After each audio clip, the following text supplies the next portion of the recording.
Nightcrows is an MMORPG that utilizes Unreal Engine 5, developed and published by WeMade. Many Western players are still wary of blockchain games, and for good reason. Blockchain games are generally frowned upon due to the obvious things, like most of them being exploitative and unsustainable. They carry with them the stigma of pay to win, and as with all new pay to win games, they tend to close down not too long after their launch. So why even cover this game, you might ask? WeMade seems to have been the one who has found some success in this space, especially when we look at Mir 4, who still boasts an active player base with 26k on Steam, not including mobile players. Despite the negatives, one of the reasons why I'm even showing Nightcrows is any type of interest is because of how beautifully made the game is. Usually, when you mention blockchain games, what you would expect is some half-assed poor excuse of an MMORPG looking product. If companies truly believe in the integration of blockchain games in the MMO sphere, then at the very least, they should look like an actual MMORPG. So, what exactly is Nightcrows? It's set in 13th century Europe, except magic is a reality. The game offers a glider system for those who love being able to fly off of mountains, or for strategists to take advantage of during warfare. The flight system in this game offers hovering for when you want to take in your surroundings a bit, flight rush for some extra mobility, and dive attack for when you see your target on the ground. Speaking of warfare, for all the Castle Siege lovers out there, the game offers large-scale fights, which seem to actually be cross-server battles, where the victors are rewarded in-game currency to exchange for various items and rewards. The game features a total of 4 classes with their own specialization through 3 stages of class advancement. For Swordsman class, you have your Sword and Shield, which promotes to Soldier, Knight, and eventually Royal Knight.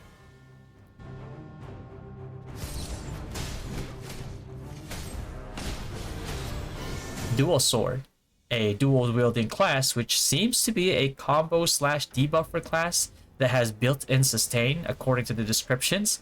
So Twin Sword can actually promote to Dual Sword Slayer and then Mad Slayer. Witch class. Next up, we have the premier support class, Wand, in charge of healing and cleansing debuffs that can promote to Scholar, Cleric, and finally, Saint Cleric. And then the ultimate wielder of magic, Staff, wielding the arcane and utilizing fire and ice, and can be promoted to Professor, Mage, and eventually Archmage. Warrior class. Leading the charge is the two-handed sword wielder, the Bruiser, able to both deal damage and be bulky enough to be able to take some punishment, and be promoted to Vanguard, General, and Grand General. Looking to be the premier melee crowd control warrior class, the Spear wielder, that can be promoted to Spearman, Impaler, and the deviously named Sin Impaler. Lastly, the Hunter class. For the fans of ranged physical DPS comes the Archer, which can progress to become a Sniper and eventually Phantom Sniper.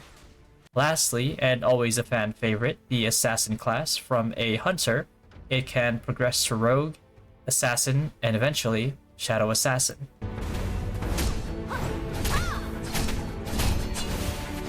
So, what do you guys think? Do NFT games deserve the attention?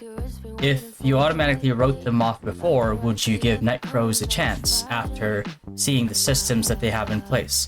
Or do you think that NFT MMORPGs are unsalvageable and should never be given a chance?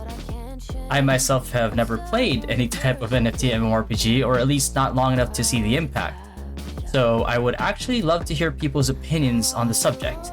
I'll be reading everyone's thoughts in the comment section, and as somebody who is not as educated in the subject, I would really love to hear people's opinions, see all the facts that people can lay out, a lot of perspectives, and then hopefully we have a healthy discussion in the comment section. Alright guys, peace.